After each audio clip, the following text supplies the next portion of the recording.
I see animism as basically the ground of paganism. So that there are animist religions where they obviously don't identify as pagan, but I don't see how a person can really identify as pagan without being animist. So uh, animism is like the base level that is almost more essential than gods, for instance. And this is reflected in Irish mythology, where humans swear oaths to the gods, but the gods swear oaths to the natural elements. The gods will swear oaths to the sun and the moon and that sort of thing. And to me, that implies that basic animist perception of reality is actually more core to the religion than the gods are. Now, as far as how I first began being aware of animism, I've identified as a pagan since I was 12. And when I was 12, my family lived in like a homestead, like we had built a stack wall log cabin in the woods in Maine. And we lived there, and we had, what was it, 16 chickens, 6 goats, a horse, 100 rabbits. So we had a little farm, and we didn't have any electricity. We didn't have any running water. So it was basically a pre-modern lifestyle. Mm-hmm. And we had a vegetable garden. That's where we got part of our food from. And I was reading a book about, it was either German or Celtic folklore. I can't remember for sure. And it mentioned something about leaving offerings in the fields for the fertility of the crops. And I went and carved a little wooden idol and brought it to my father and asked him if we could leave it in the garden to make sure we got a good crop. And he looked at me and said, "You are one weird kid," but he said it was fine. So yeah. So it started early. Yeah. I mean, so I can't exactly tell you where I got it from because it started so early in my life that I barely remember it. Mm-hmm. So in terms of my day-to-day experience, to me, it's basically that I've always seen the world in animistic terms. Okay. I think anyone who is an animist would agree with this, but I don't see absolutely everything in the world as having the same level of awakeness. So even if you could say that there's a sense in which a stone is alive, it's not as awake as an animal, shall we say? Mm-hmm. Mm-hmm. Yeah. But I think that's very normal. I think that's like a standard way to look at it.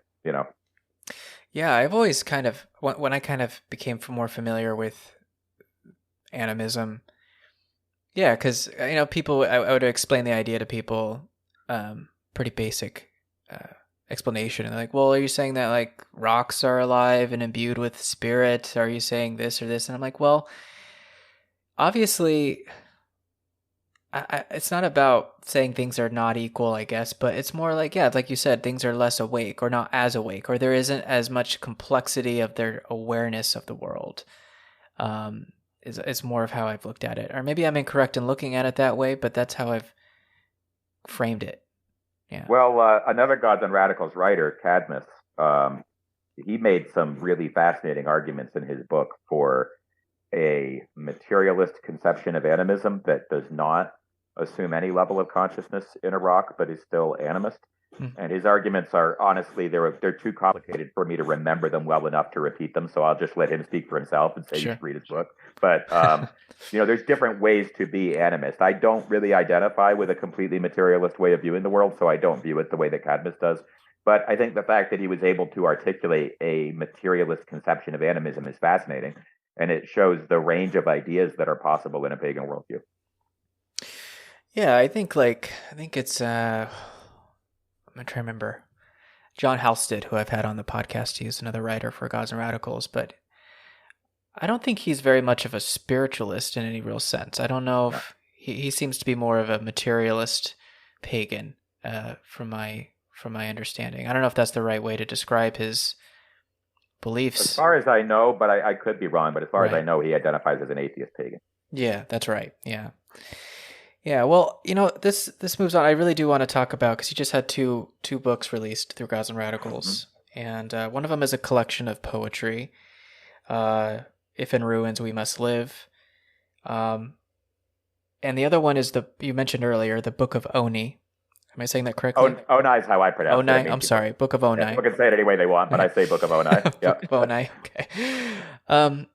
And I just have to be like, yeah, have to be somewhat, just recognize that my,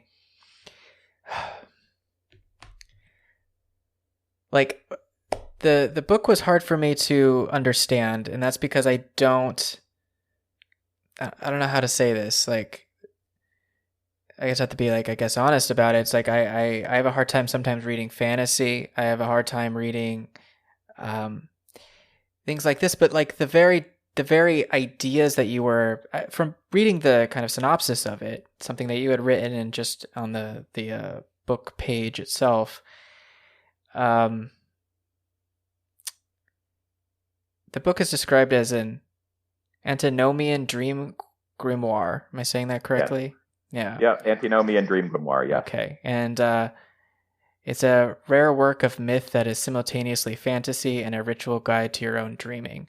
And I think there was some other thing I was reading about it as well, which I thought was fascinating, is that there's this side of mysticism that kind of deals with like nightmares and kind of this side of Yes. like kind of the darker side of this thing that people that are involved in this type of work tend to turn away from. Yep. And it seems like that's what you were actually moving headlong into. And Absolutely. and I just want to get a general map of what you were trying to, or what you did accomplish, or I've been trying to accomplish with this kind of work. Because again, it's a little beyond my reach at this time, but I just really wanted to just ask some general questions, get a feeling of it from you. Yeah.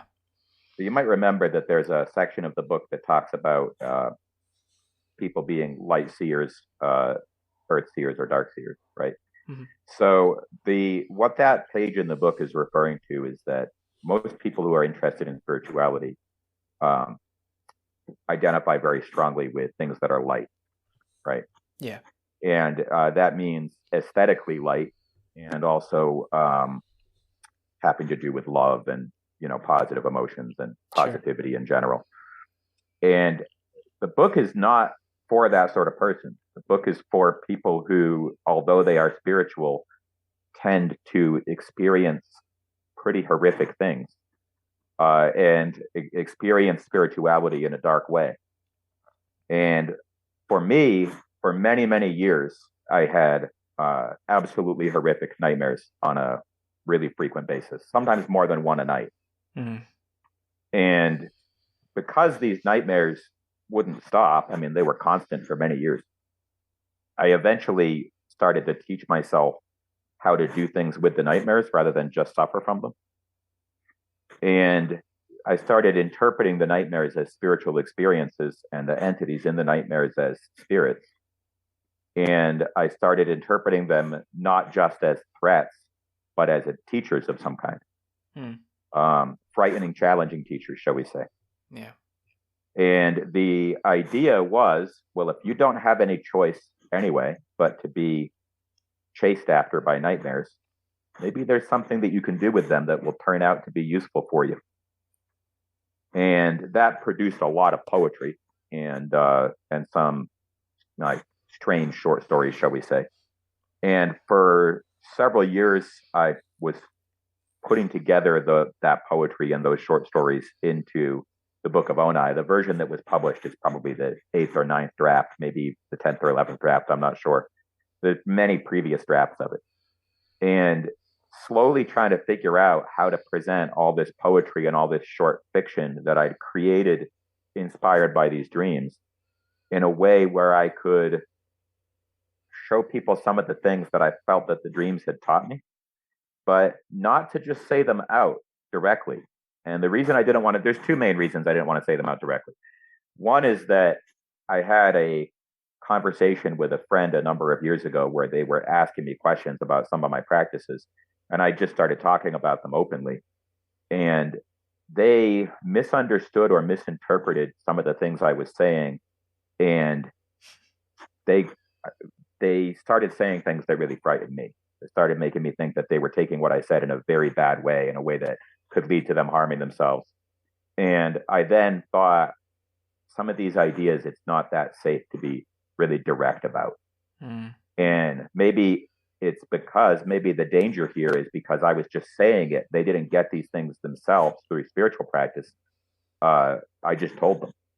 And so maybe there was some validity to the old tradition of not being direct about spiritual things and instead being almost deliberately deceptive, like building layers of confusion on top of it so that you can use it as a way to get to something real, but you have to do the work yourself. It's not going to just be given to you. Hmm. So that's what the Book of Onei is. On one level, it's just a book of poetry and fiction. You can just read it as a book of weird poetry and weird fiction. But there are instructions in it for a system of dream magic that is meant to allow people who suffer from nightmares to find a way to turn their nightmares to their spiritual benefit. But you have to read the book very, very closely and really think about what it's saying in order to get that part of it. Hmm. It's interesting. I mean, I'll say I dream quite often. I don't necessarily have nightmares, but I would say that most of my dreams are kind of unpleasant. There's just this general, like, I'm usually kind of confused. People and things show up that I don't really want around me. There's just a general feeling in my dreams of anxiety or something. And I've always just chalked that up to being my brain, the reductionist view of dreaming that we often have, right? That we tend to see dreams as being just a way to work out our memories of the day. But this idea, though, I think this is interesting because so much of spirituality is oriented towards that love and light. And, if you do spirituality correctly, you're moving away from the darkness. You're moving away from those bad nightmarish things. That's always how it's presented often. But what you seem to be presenting is like you had no choice except to confront. I mean, if you're being, I would say plagued, but if you're getting these unrelenting nightmares, I mean, what do you do with that? You have to kind of figure out a practice to make sense of that first. And then, as you seem to have done, not only written something about it, but personally, you seem to have been able to use it to your benefit, I guess, or something like that. I feel that ultimately it has been a benefit to me. I mean, I suffered from, like I said, really terrifying dreams for many years. So that was obviously very difficult because every night when you go to sleep, being asleep can be much, much worse than being awake. Mm-hmm. But I did ultimately turn it to my benefit. And where I am now in life is very, very different from where I was when I started this practice. So I do feel that the practice has given me something worthwhile and something significant. I don't think it's for everyone. I don't think it's meant to be for everyone. I think it's for people who have, in terms of people actually who are interested in actually doing the dream magic practice in the book. It's really meant for people that have the same dark experiences that I had for so many years. Mm-hmm. Yeah, why? Let me think of how to ask this question. I guess what lessons? Yeah, it's maybe it kind of reduces it a little bit. I feel like there is something, like, I want to use the word lesson to describe what you're saying here. Like there's something in that darkness or in the terror of those dreams that you've had. It's like, okay, let's figure out a way to say this. So let's say you're having a nightmare and I don't even know how your nightmares would go, but let's say there was a lot of people when they have nightmares, they're often reoccurring themes or entities or beings reappear in those dreams. And I mean, in your practice, what do you do? Like, how do you confront that? How do you make something like that beneficial, I guess you could say, or something that beneficial is weird. I'm not trying to turn this into some positive thing.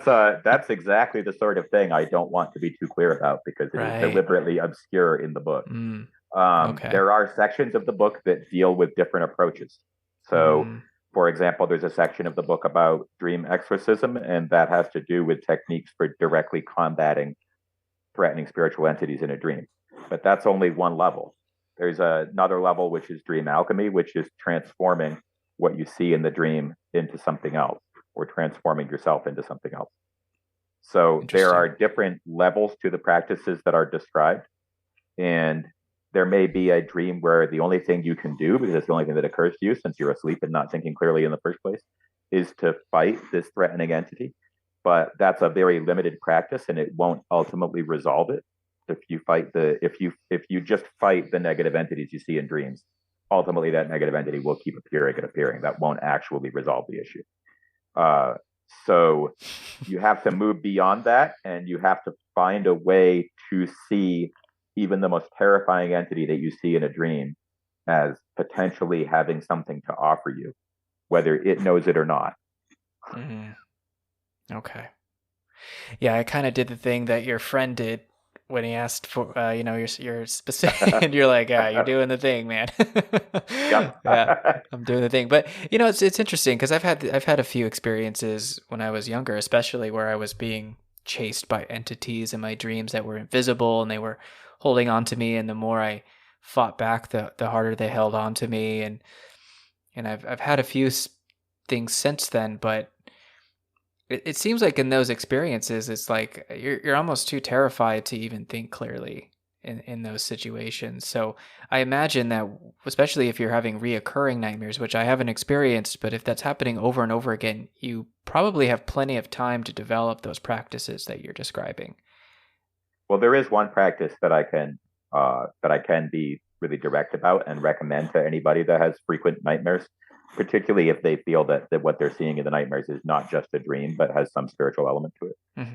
And that is that if you have a prayer, or if you don't want to think of it as a prayer, a magical charm, but just something that you say that has the power to dispel negative spiritual influences, if you say that every single day, 2 or 3 times a day while you're awake, you will be able to remember it so perfectly that when you are frightened in a dream, you'll be able to remember it and say it in your dream.